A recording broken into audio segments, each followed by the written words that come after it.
in this year, we're going to see 10 times more innovation coming out of companies just because of things like Claude, Cursor, Lovable.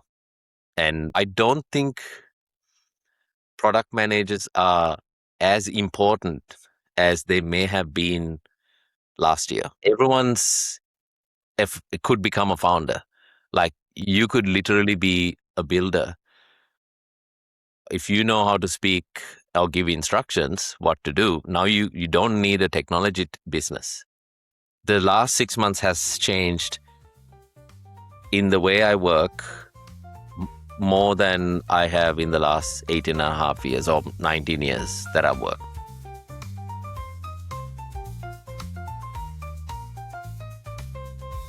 So, welcome to Product House, where product people get real. We're looking for stories that are messy, inspiring, and everything in between. So today, we actually going to speak with another product managers who also wearing a hat of a builder and entrepreneur to the podcast. Please welcome Heshan Jayavardena. I hope I've pronounced that right. That's very close. Nice to be here, guys. Welcome. We're very excited to talk to you. So a bit of background. Heshan is a product leader with over 15 years of experience across enterprise, scale-ups, startups, and platform products.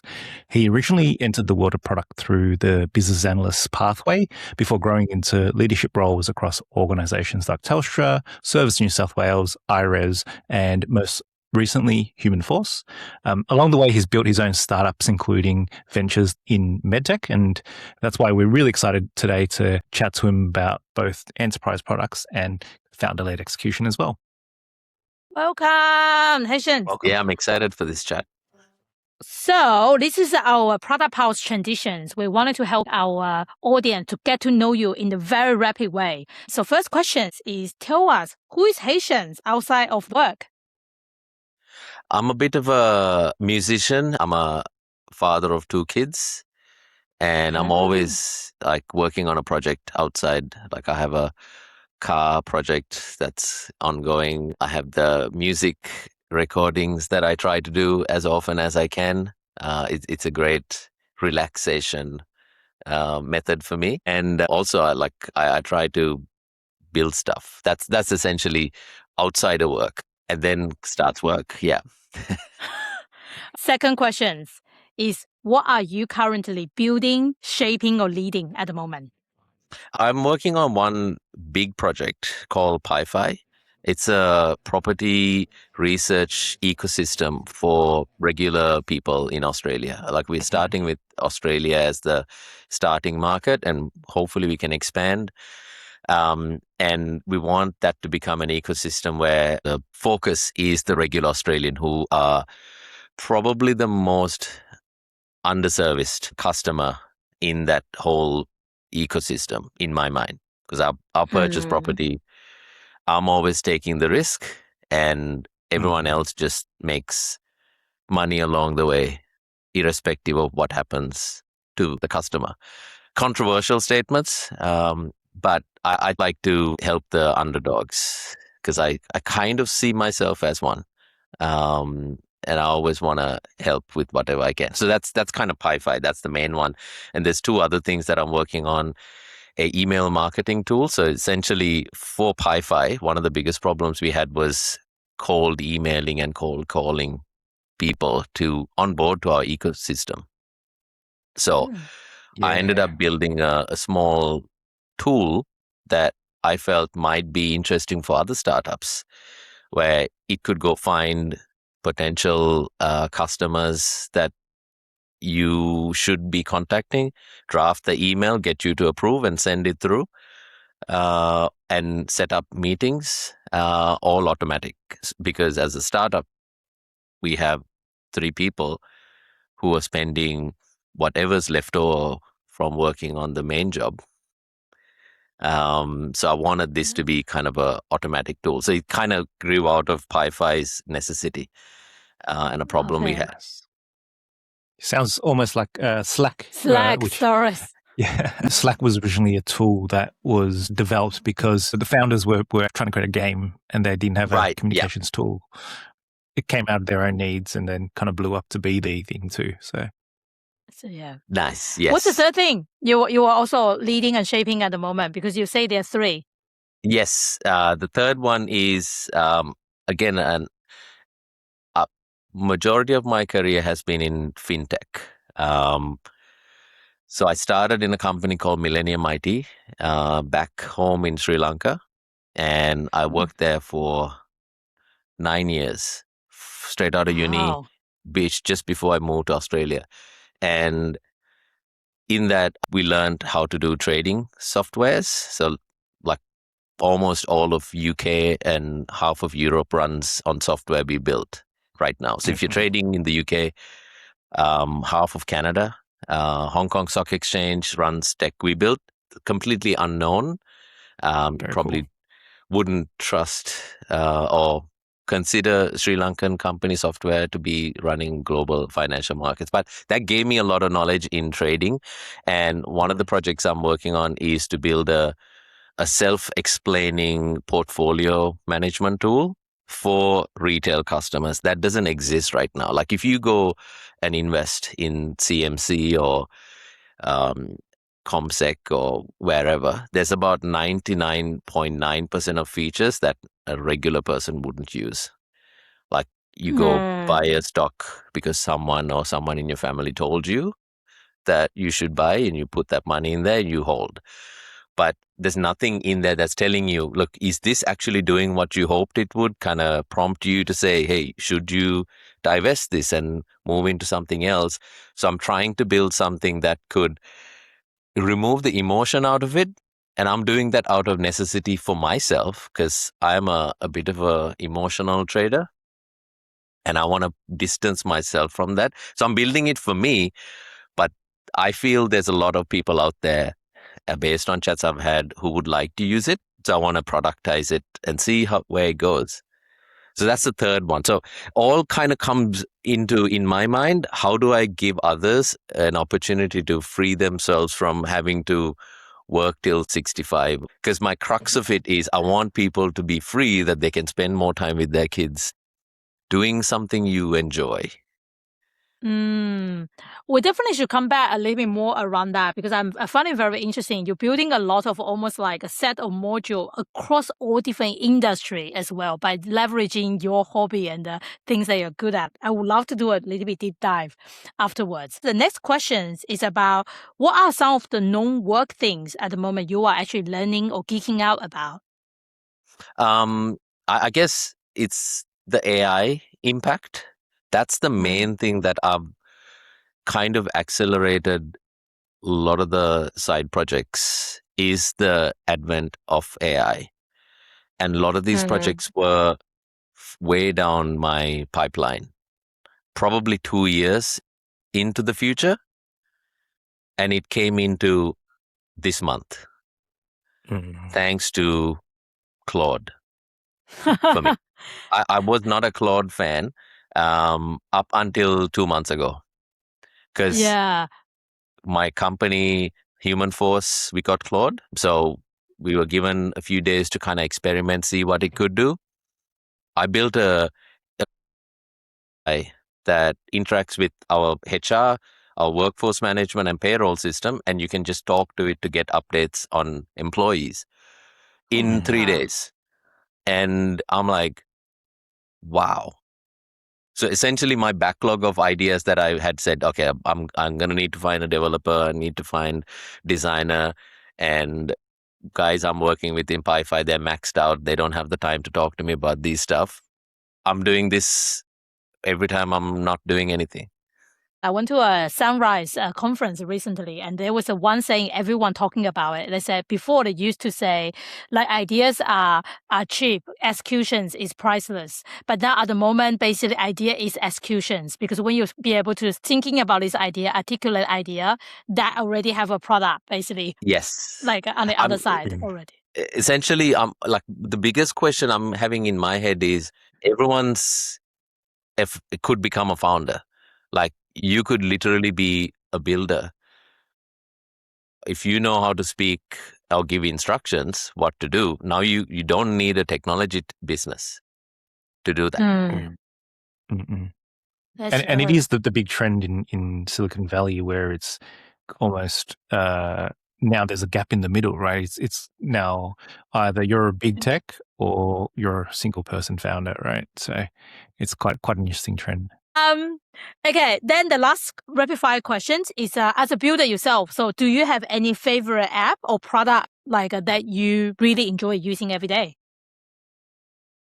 It's a mix of AI tools right now.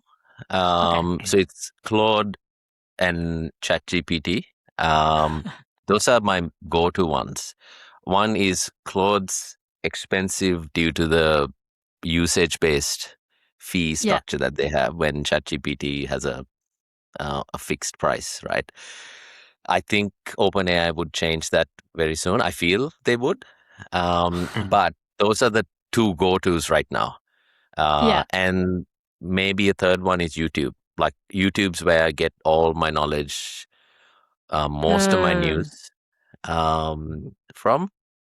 So like I try to put all of these findings and research into whatever I'm doing and inform myself, like, is something worth continuing putting time into or not? Because things are moving so fast. Yeah.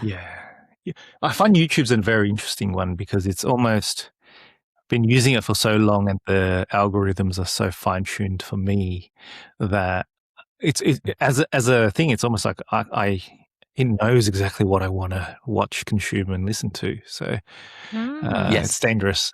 Yeah.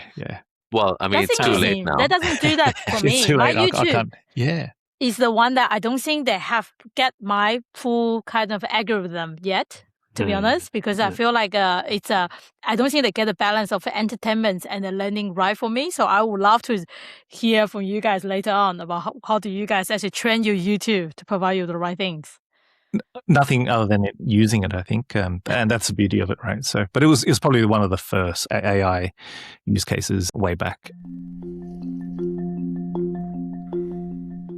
A wealth of experience across more than 15 years. Across that time, what are some of the changes that you've seen in products? What would your predictions be around what will stay the same moving forward?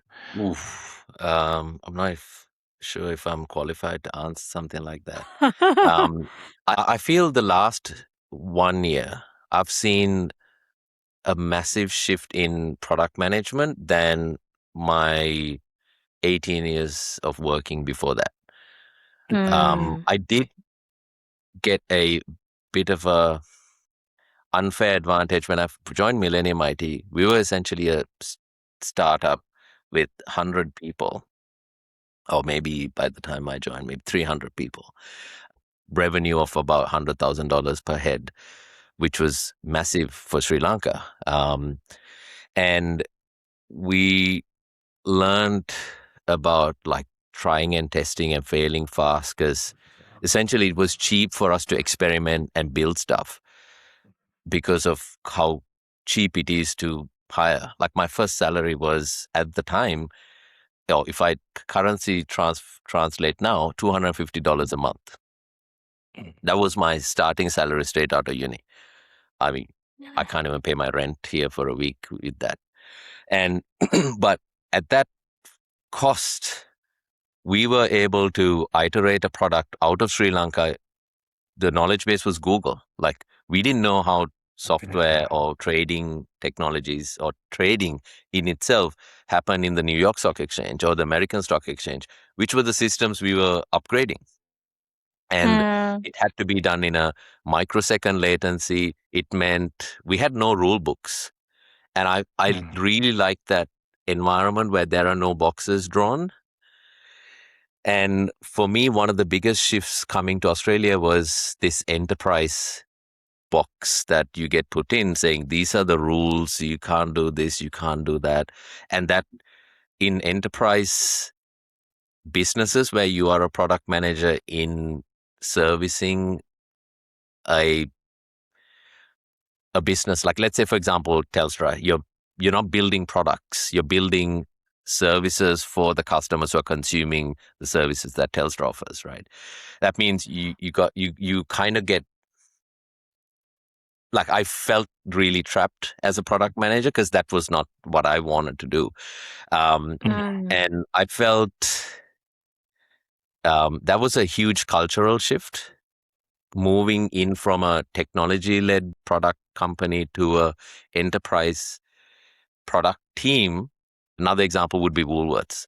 You as a product manager at Woolworths is about how do you get more sales on the grocery front. Like, I could be wrong there. I haven't done too much analysis of what product managers at Woolworths do, but I assume your focus is not trying to build products that third parties use. It's about how do you make shoppers shop better, faster, and more profitable. Can I just check to go a bit deeper around that, just pick specific around that? So what's your definition, I guess, the difference between a product and a service? Because it sounds like you have a pretty clear kind of definition about what product is and what it's not. So I just wanted to understand. Yes. So for me, a service could be like the internet of that Telstra offers.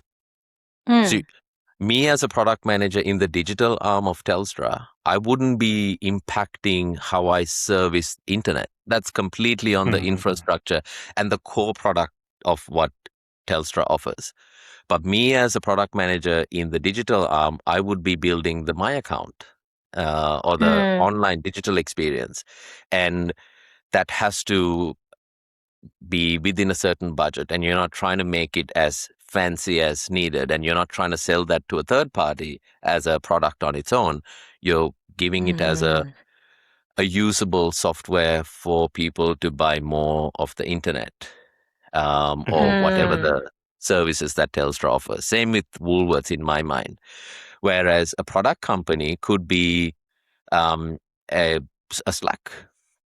So Slack's selling usage of Slack to third parties and to as many customers as possible. So if I've heard right, then the distinguishing point is whether the core product that you're selling is actually the product that you're working on, right? As opposed to the things that enhance the overall experience. That's right, yes. For me, one of the main things is I want to see how people use what I just did or helped develop, and I want to feel their, I guess, reactions.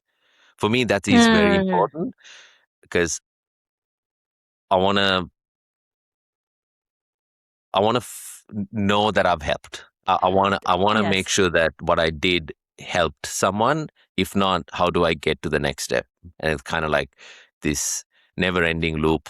Like, it's part of your product management principles, right? Like, you got to iterate, you got to have that feedback loop.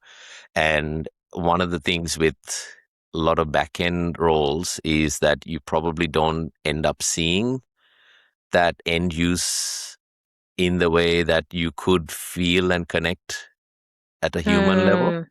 And that ends up being a real struggle where you kind of become tone deaf or ignorant to the value you're adding.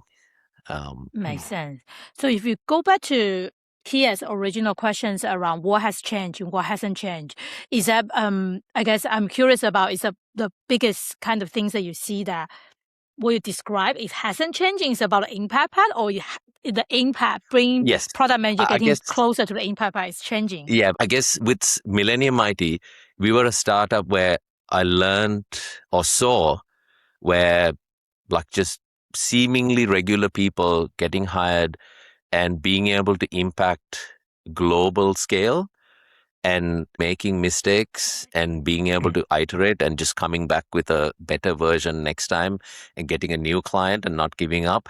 That's the kind of thing I really like doing. There was a scenario where we had to prove that our system operated at a certain microsecond latency. We had to make sure that an order that's sent by a system went from A to B within 25 microseconds. And at the time, that 25 microsecond measurement itself made the system go slower in just measuring it. It meant that we had to build a hardware tool to measure this because that's part of the contract for us to do this. And that didn't exist on Earth before that. Very cool. And we did that Wow. just for the purpose of it.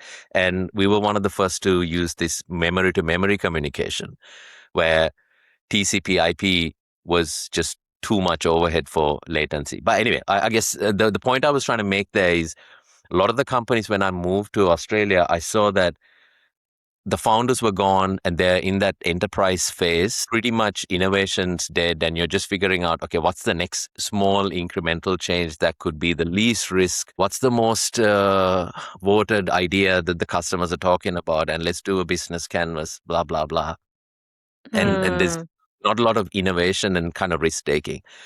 I think in this year, we're going to see almost like 10 times more innovation coming out of companies just because of things like Claude, Cursor, Lovable. And that's a scary side to this, because I don't think product managers are as important as they may have been last year. And let me qualify that. A really good developer who understands the tech, who understands how do you identify what a customer problem is, could probably get into that product manager role far more easier now compared to 12 months ago. Because you could let all the communication parts to be done by an AI. Isn't it the same way? We can argue for that for the other role. And Well- is it a bigger leap one way to the other? Well, I think it's a bigger leap for a product manager to start building production quality software. Early on, you were talking about one of the trends you see is in the Australia market, we almost lack of a little bit those transformative innovation. So how would you see that changes in the future? Because the whole situation you were talking about before around even the engineer can do product manager's role or product manager can do engineer role. In either way, I do feel like they are still likely going to be incremental changes. It still doesn't solve the original problem about how can we go back to the first principle, rethinking about what the problem it is, and come up with something that's so good. It's like 100x good than the previous version. Yeah. I mean, I think my prediction is there'll be a lot more innovation, like 10 times more innovation just in the next 12 months, as I said before.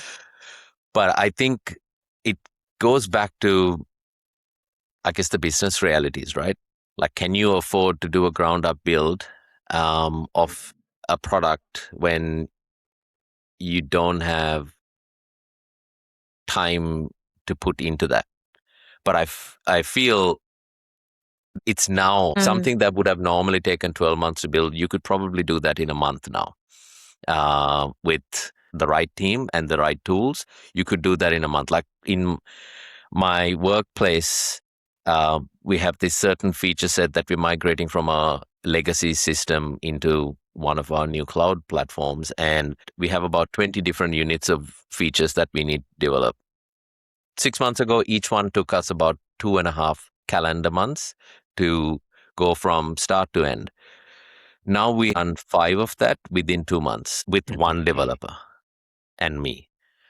Previously, we had 2 developers and 2 QAs working on that. What's the biggest change in the current workflow? Is this a tooling you Claude. guys using? Let's hand over. It's Claude. essentially AI. Yes. Yeah.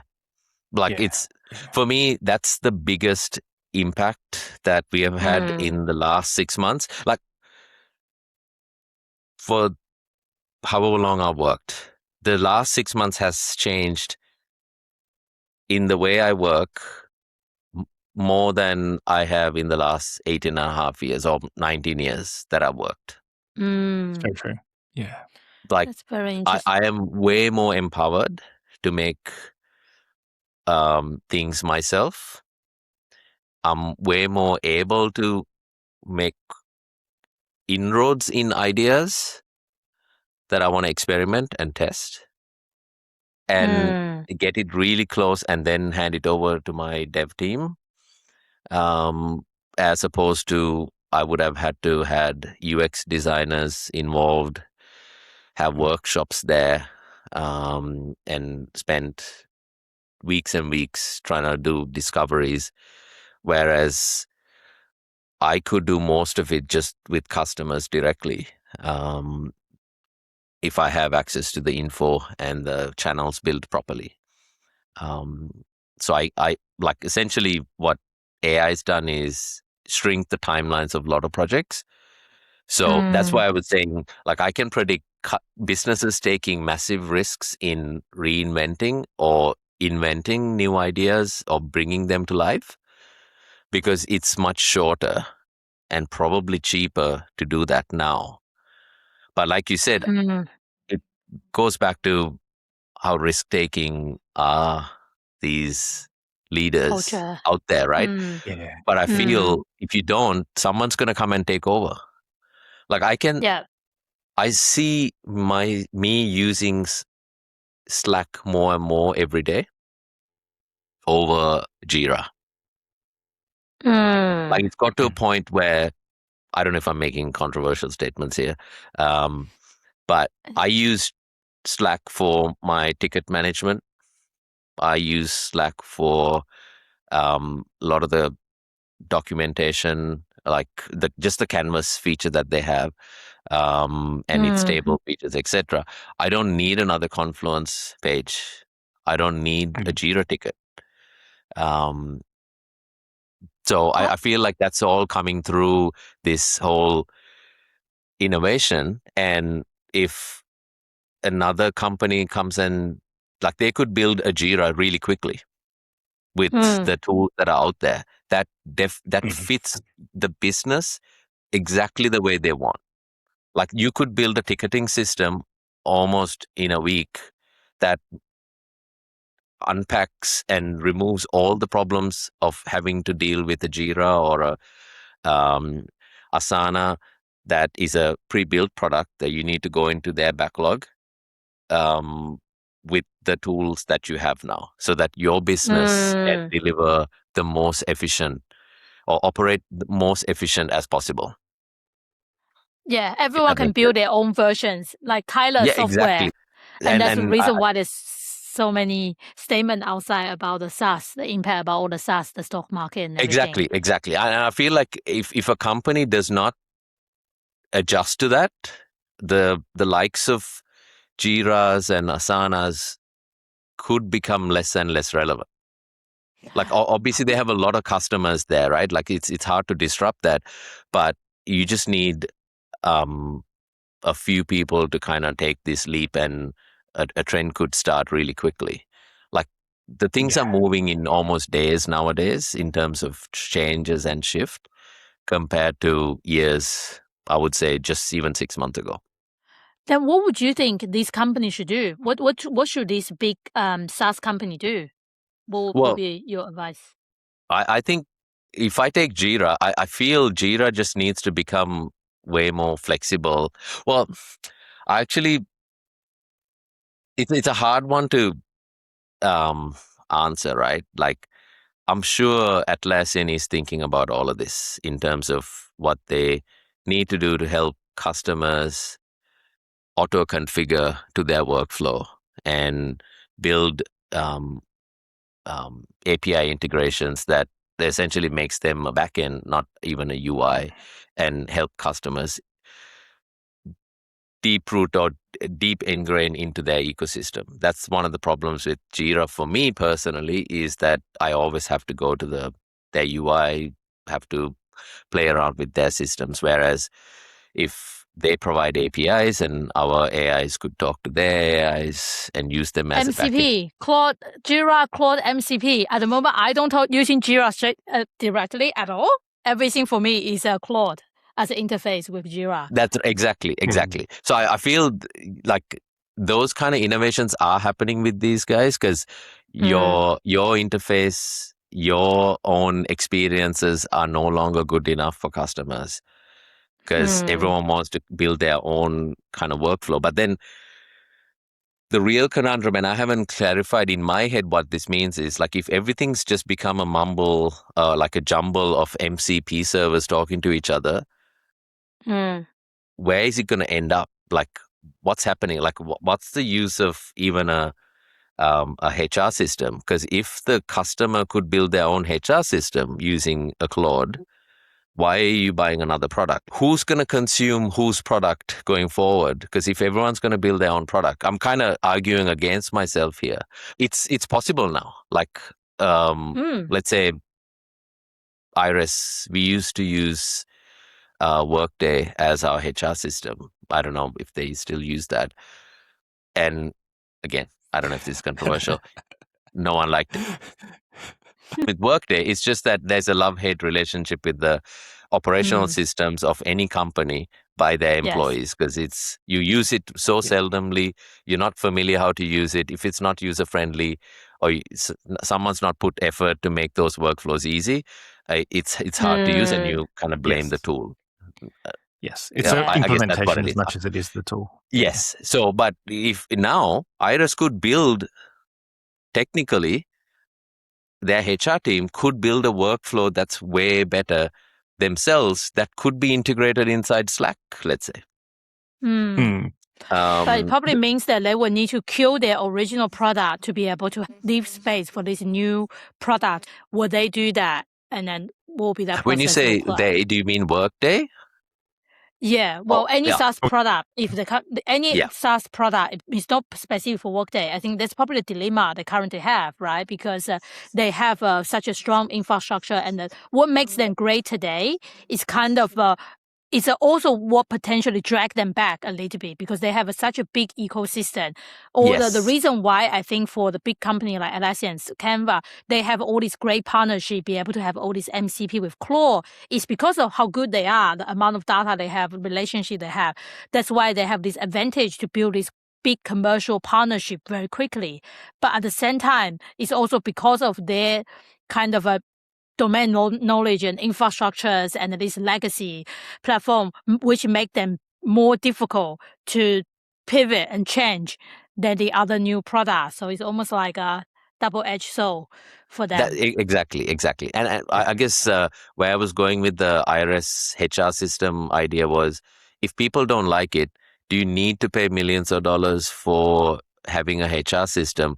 Or could you just build a good enough system that services your employees? Maybe there's a regulatory element that becomes hard to manage, and these products brings in that domain expertise.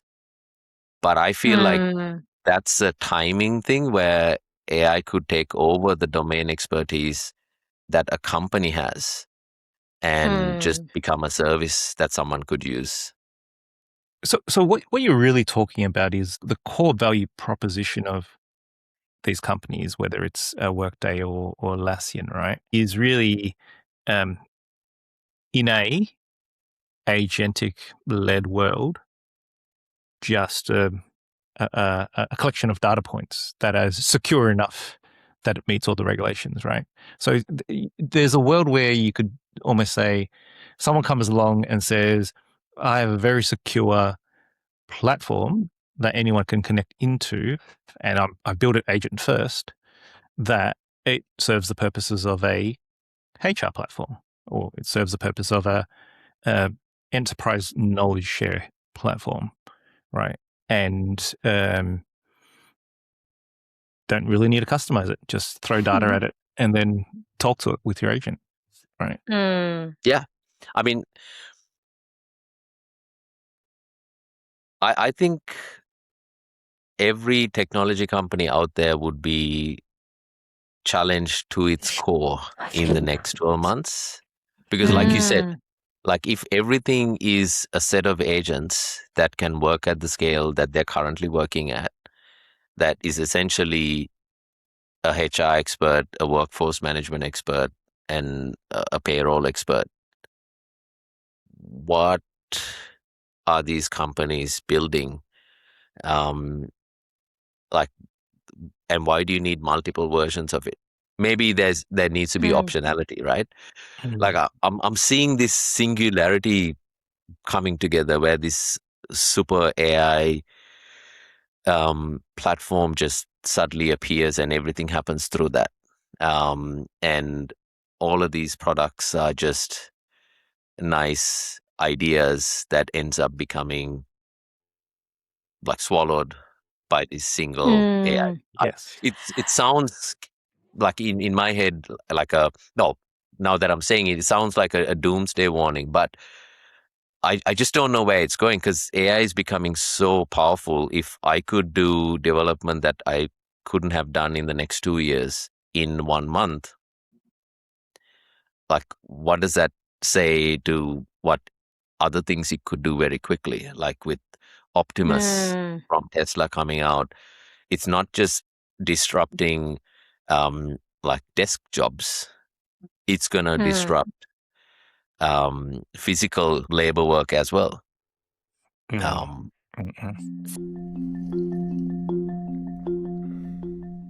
So I guess this is probably where I'm thinking product manager's role getting quite essential in this sense, because it basically push every single product managers or founder to thinking about what is the real problem we're trying to solve and what is the value propositions. Again, now it's defensible. Is that still the same as 10 years or whatever years ago when I'm creating it? Or is that changes? If it changes, what's it look like? How can we make it defensible for the next while? And that's actually a really good segue to talking about your product, the PyFi, as well. So I will be very interested to hear about, as the founder of that business in the building throughout the AI era, how do you thinking about approaching your startup to make sure that's actually defensible, have a good product value proposition that is not going to be taken up by your competitors or AI tools? Yes, I think it's good. It is a tough market for what we're building. So PyFi, just in a nutshell, it's a conversational AI for property buyers and sellers, and a little bit for renters. And the mission is to help people make the right decision with right info at their fingertips. Right now, a lot of people have to spend hours and hours, if not weeks, researching where to rent or buy their next property. And it's very hard. Like a lot of people just give up halfway through because there's too much, and you just end up either living where you are, or you make the wrong decision. You kind of get forced down a path that a good salesman or woman takes you down. So that's what PyFi is about. And research is not sufficient for someone to take action. We want to bring the industry into PyFi. So you can find mortgage brokers inside PyFi. We can find buyer's agents. You can find conveyancers inside PyFi. And we're bringing them on as partners that people don't have to leave to achieve that end goal of either purchasing or renting a property. That's our ultimate mission. And I think to answer your question, my honest answer is I don't know whether PyFi could survive this huge shift in power of AI. Because if everyone could just build a really quick tool that does this in connecting to the right data repositories and products and partners, they could technically do this fairly quickly. My view is, if you make the product simple enough and you have the right audience and the partners, then it's easy to get as much traction as possible. And our current goal is to get to the 100,000 user sign up phase. If we can get to that, that means we actually start figuring out which direction we want to take the AI conversational path, and helps us get more partners into the ecosystem. And cool. yeah, but I think where we are, like as I said, like I think the last 6 months, so many things have changed that I am questioning, can PyFi or tools like ours that are just starting up without the legacy of all of that customer base that Atlassian has, could it survive? Like a real estate or a domain could easily build something like what we have, not at the pace we have, but if they choose to build, they could. It'll cost them a lot more, but that'll be to be seen whether they would take that big shift to agentic. Guess what I call very customer-centric journeys that we are trying to build in our application. In REA, everything's a listing, and you go from there. Whereas in PyFi, we want to know about you, and we want to understand what are your deep requirements, and we do the listing searches. Whereas the listing sites that are out there right now, you need to take care of your requirements, or you have to do the scanning through the listings and find how far is this from a bus stop, where is the closest soccer field for my son to go, and how far is it to the school, is it walking distance, etc., etc. Like, those are all the things that you have to worry about. Once you find a listing that looks nice, that fits your bed, bath, garage basic requirement. So that thinking shift is gonna come. I can see REAs dabbing in this conversational piece, but we are far ahead as a very small startup. I'm extremely proud that we are probably 12 months, or even maybe 12 months ahead of where a big company like REA is in terms of what that is. But the challenge is we don't have we're not in the industry. So it's almost like a small germ trying to get into this big ecosystem where it is a heavily guarded industry, as I've found. Like, access to data is so hard, and it's disparate. Council rules exist only inside council sites. There's no central repository for these, like certain land use permissions. Like, it starts at the federal level, goes into the state, and then each council can decide what they offer, what they're not. Those rules only live inside the council websites, and where to find the council websites are hard. So it's like products on its own where it centralizes. And also, big company not necessarily have a more advantage than what you guys have to access and consolidate those data. That's right. Yes.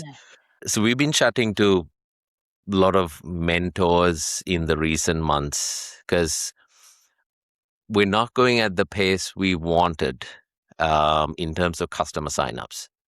We never want to charge the consumer any money for this. That's my wish, is that we never charge anyone unless you're going to make money out of this. In which case you're a partner in PyFi. We want this to be free for everyone. So we're spending AI fees to let people chat. But the amount of signups we have got, where we've literally tested something that would take you about 20 hours to search. And I'm not talking about dead time. I'm talking about literally active. If you want to search for 20 properties and do Google searches for your key commutes, you're talking about 20 hours versus maybe 30 minutes inside PyFi in one or maybe two prompts. And I'm surprised as to the sign-up rate that we are currently seeing, because I'm trying to figure out why. Like, is it a privacy thing? Like, these are all these questions. Like, and we're probably not the best at marketing, and that's one of the weaknesses. And that's why I was going to ask, how do you go to market? Because you have a pretty big target, like 100K like user sign up. That's actually a pretty big target. Like, what's your kind of a go to market strategy? Do you do marketing, digital marketing, direct sales, cold calling? Well, yes. So we do a mix of things. So the email app that I built was to kind of expand to contact the 25,000 mortgage brokers that exist in Australia via cold emails, so that we could at least get in front of them and our name gets known in that industry. The next is the buyer's agents, and lastly, conveyancers and builders, who essentially would build up the key requirements of what a customer may need for achieving their property goals. So that's the partner side. And we see that becoming a conduit to get their known people to sign up and use the app. The second part is we are on social media.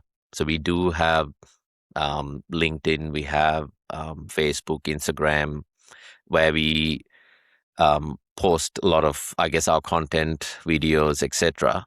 We're not doing so. One of the things that we have tried to figure out is whether we want full time, like another marketing business running these campaigns for us. Are all the 3 founder currently all part-time, or do you have anyone full-time working in the business at the moment? We are completely part-time. We did have an intern in the marketing space or social media marketing space to create content for us. We're going to lose him very quickly because we essentially only wanted to test out the idea of someone doing this full-time. Would that actually make a difference? But we like all the interns we hire, we give them recruitment in our networks. So we have had 3 so far, and the current marketing intern just got hired to work for a fintech. So nice. we're going to lose that capacity that we have. That's our promise, is like you come and work for us, we'll make sure we try and help you out. Like we do interview preps, etc. And luckily they've all found good jobs in the industries they want. But we don't have anyone full-time starting end of this month. But I like the question is, marketing is extremely expensive. So for a startup, the goal I want to get to is a handful of paying customers that we wrap around and build the product through, and keep the social media marketing at the pace we are going right now. And this is probably where I'm kind of out of my depth in terms of how do we get in front of many people with the amount of time we have. Like we know we have to get in front of conferences. We have to get in front of, like, just be able to do cold calls or do walkabouts in the city and kind of do those cool YouTube videos you see about new products and testing. But we struggle for that time, and that's one of the real struggles that we're having. Is if people aren't using it, it could be due to 2 reasons. Like one is they see our website and they immediately know it's not for them, and there's enough and more people who are saying no to that. That means our product is not good enough, or we're not getting in front of enough people that would want to try it out. I'm hoping it's not the former, because I feel like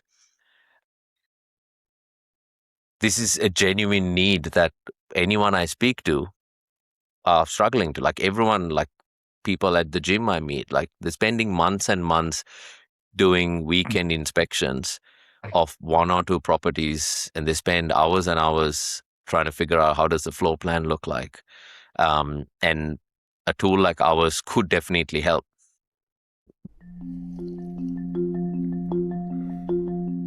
With marketplaces, there is typically a network effect that the more people you get in the front end, the more attractive it becomes for your supply. There's a flywheel effect that happens. And in your last point that you mentioned around the more and bigger players on the supply side, the more they're probably willing to accept automation and ticketing systems rather than having someone physically call them, right? So is that getting over that hump to be able to automate a lot of these so that it's less on you guys? It's quite a strong challenge. It is actually. I've been contemplating about doing this full time because I really want these Project Freedom projects to have a real chance. Otherwise, I'm like, this is no different to a hobby. And you run out of time really quickly. Like I'm 43 now. I know you can't tell. I probably look like 55. But my original goal was retire by 50. And that's what I told myself when I was 35.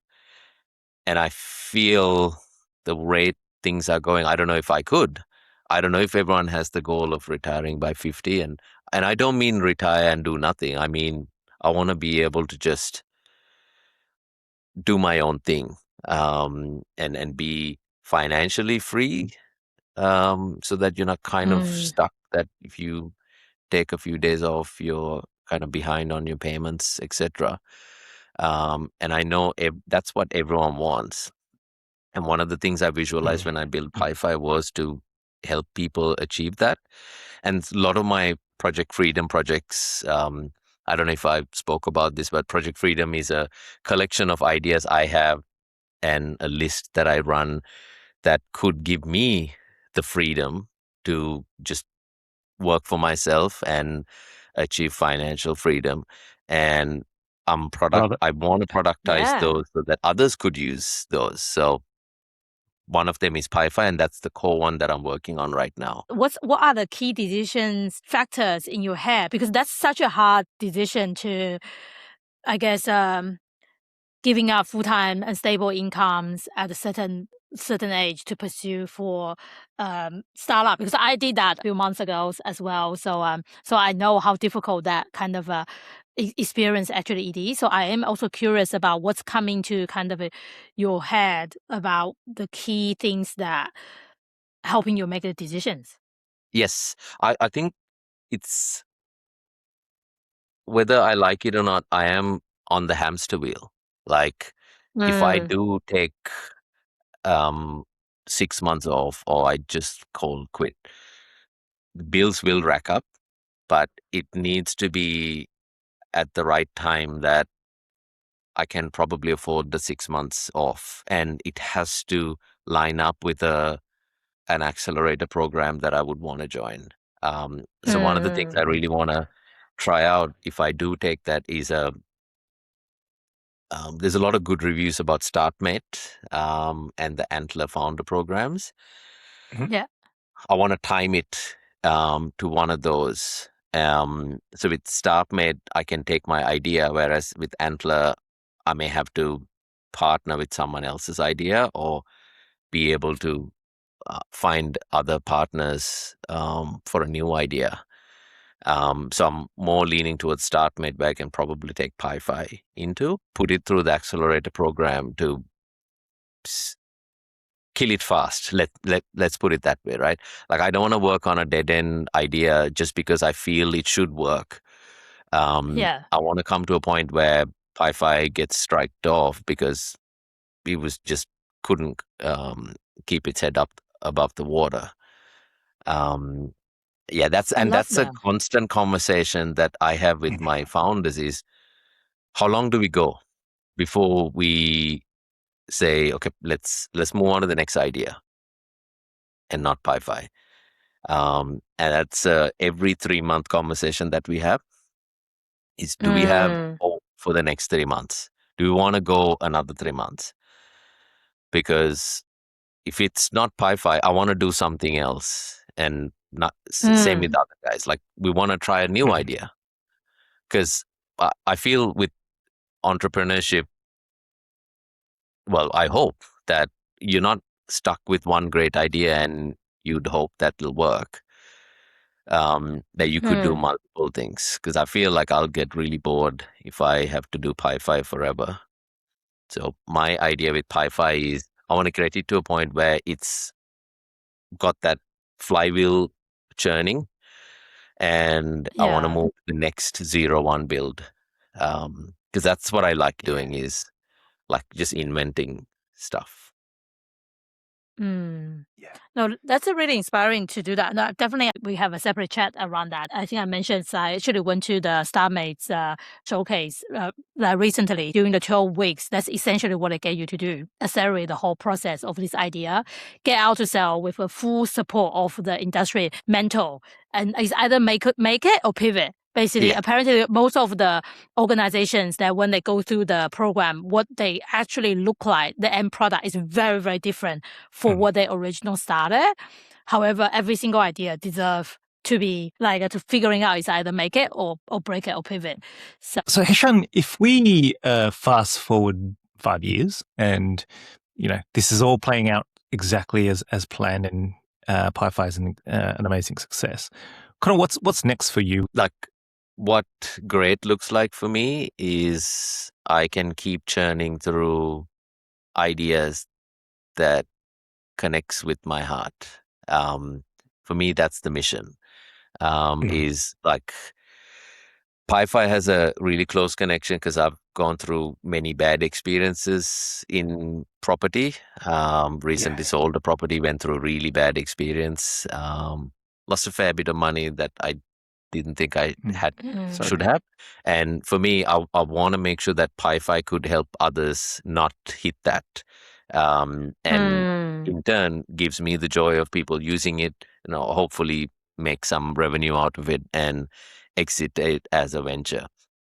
And the other things that really drive me is trading and investing in shares and companies that are doing well, because I feel like that's a great way for people to put money that they can potentially lose, but actually build a nest egg over time, but make that really simple and easy and not make the wrong decisions. So that's another idea. But if I could do things that I really connect and I know and understand that I've gathered over time, I would be really happy. And I want that freedom to do what I want to solve. I think a lot of our audience will find very resonate. And we also have a little bit trend for these people who attend this podcast.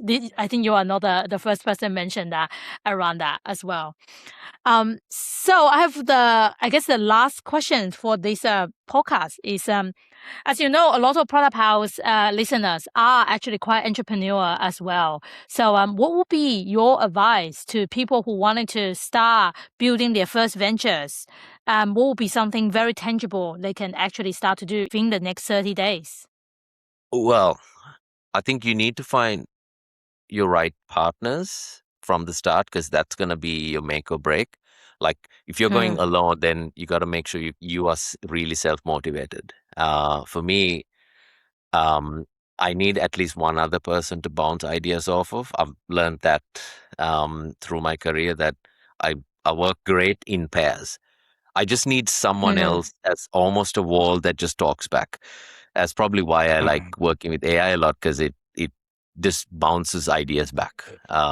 For me, that's your number one failure point in my mind, is if you don't have the right shared values and mindset, it's going to become a struggle 6 months in when this isn't moving at the pace you want. Like, you're going to have a lot of arguments about what you need to do and where to go, etc. But how do you make sure it's the right partner, though? Like sometimes it's that's a hard to hard one, tell. right? Like, have you married the right partner, or are you with the right partner? You never know, right? It's a commitment. But I think you got to do your research. You got to figure out someone who's got the right mindset and who's going to be willing to come with you at no pay, right? Like, you're a founder, you're starting zero. So you got to be someone who believes in you and you believe in them to be able to achieve this and be able to convince them. That's a hard one to answer. Like, for me, I think I got lucky finding the two partners, that co-founders that I'm working with. Like, I didn't think they'll say yes, but I did. And 2 years later, in like the amount of time we've spent, just going through many different ideas and versions and pivots, we've stuck together. So I think that's the step one. The second step, and the mistake we did, is not agreeing on when to go full time or have that option to go full time. I think that's very important, that if you're a founder, But unless you're mutual really lucky, understanding. you got to have that agreement that you're going to have, like, you're willing to go full time on this. And The commitment part. unfortunately or unfortunately, this becomes more terms and like legalities, right? Like, I mean, you're ultimately building a business. Got to have your founders agreements and share allocations and like your commitments on timing, etc. Like, all of that put together. And the third thing I would say is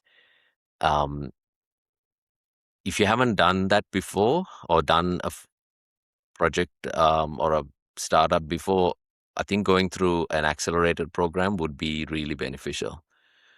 So Antlers or StartMate accelerated program, I would really suggest that people invest time in, because I feel doing a startup is like it's hard, right? And you almost needs to be hitting goals every week. You cannot run it like a quarterly thing like at an enterprise. And I think it's that accelerated program would show you the pace that the industry expects things to work. Like if something takes 2 years, that's 2 years of your life. And that's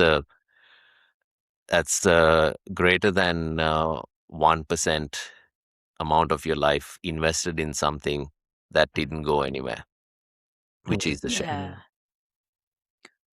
Yeah, no, thank you so much for sharing that. I found that really resonate as well, because to be honest, the most expensive things at the moment in all of our life is actually the opportunity cost. It's actually the time. Because Absolutely. with that amount of time we can spending with, there's so many things we want to achieve. There's a family, there's all the other hobby, there's all the other big ideas. How do you make sure everyone else have the same respect around the times, that like a sense of time that you have?